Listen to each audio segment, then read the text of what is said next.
மும்மொழி கொள்கையை திணிப்பது திராவிட முன்னேற்ற கழகமோ அதன் தலைவர் அண்ணன் தளபதி அவர்களோ இல்லை.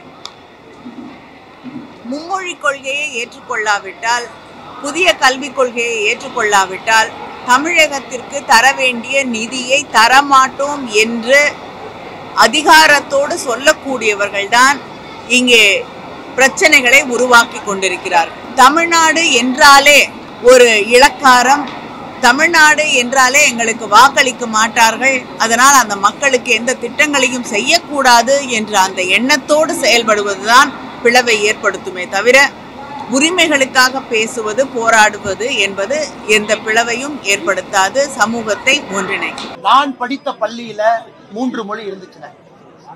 நான் படித்த பள்ளியில 3 மொழி இருந்துச்சு. என் நண்பர்கள் சில பேர் ஹிந்தி எடுத்தாங்க, என் நண்பர்கள் சில பேர் பிரெஞ்சு எடுத்தாங்க, என் நண்பர்கள் சில பேர் சமஸ்கிருதம் எடுத்தாங்க, நான் தமிழ் எடுத்தேன். நான் 11வது 12வது எடுத்து படிச்சீங்கன்னா அவங்களுக்கு தெரியாதுல்ல. படிச்சவங்களுக்கு தானே அதை பத்தி தெரியும், படிக்காத அரசியல்வாதிகளுக்கு அதை பத்தி தெரியாதுல்ல, சும்மா தான் சொல்லுவாங்க. ஆனால் நான் படித்த பள்ளியில 3 மொழி இருந்துச்சு, தமிழ் ஆப்ஷனலா இருந்துச்சு. நான் தாய்மொழி தமிழ் எடுத்து தான் நான் 11th 12th படிச்சேன். வேணும்னா அவங்க போய் ஸ்கூல் ரெக்கார்டு எடுத்து செக் பண்ணட்டும். இன்னைக்கு நாம் பேசுவது நம்ம காலத்தை பத்தி பேசலாம். குழந்தைகள் அடுத்த கட்டத்திற்கு 3வது மொழி படிக்க வேண்டும் என்று பேசுகின்றோம். அவர் என்னை பத்தி சொன்னாலும் நான் பதில் சொல்றேன். நான் படிச்ச ஸ்கூல் எப்படி இருந்துச்சுன்னு நான் சொல்றேன். அதன் பிறகு 26 வயசுல நான் கன்னடம் கத்துக்கிட்டேன், ஹிந்தி கத்துக்கிட்டேன், இப்ப தெலுங்கு கத்துக்கிட்டு இருக்கேன். அதெல்லாம் ஒரு மனிதன் இது ஒரு ஆர்வமா கத்துக்கல என்னென்ன தப்பு, அதான் குழந்தையும் செய்யணும் வரும்.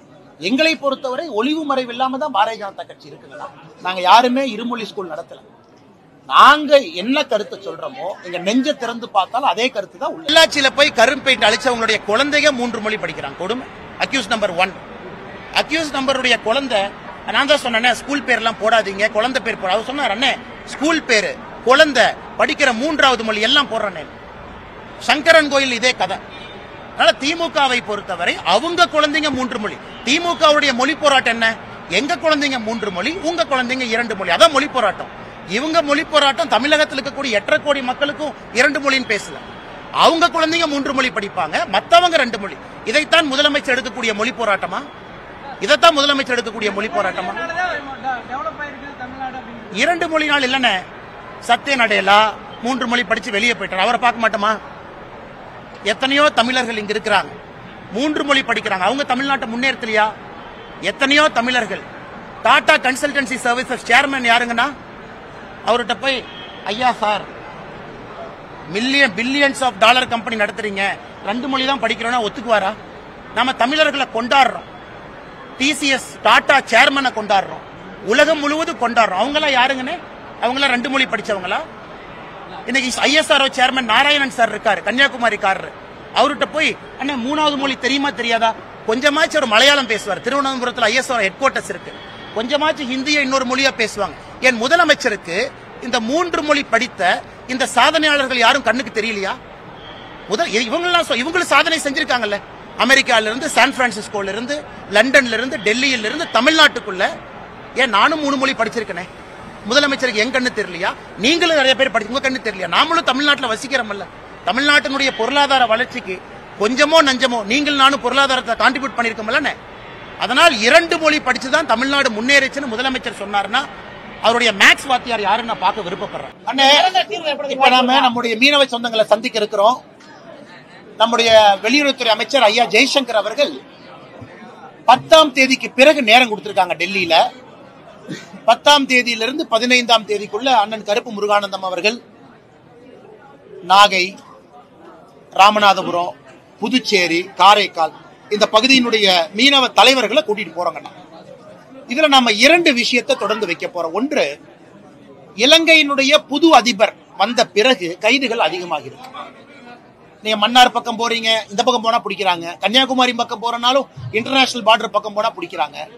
அதுவும் கடுமையான அங்க பெயில் கண்டிஷனை கடுமை பண்ணிருக்காங்க.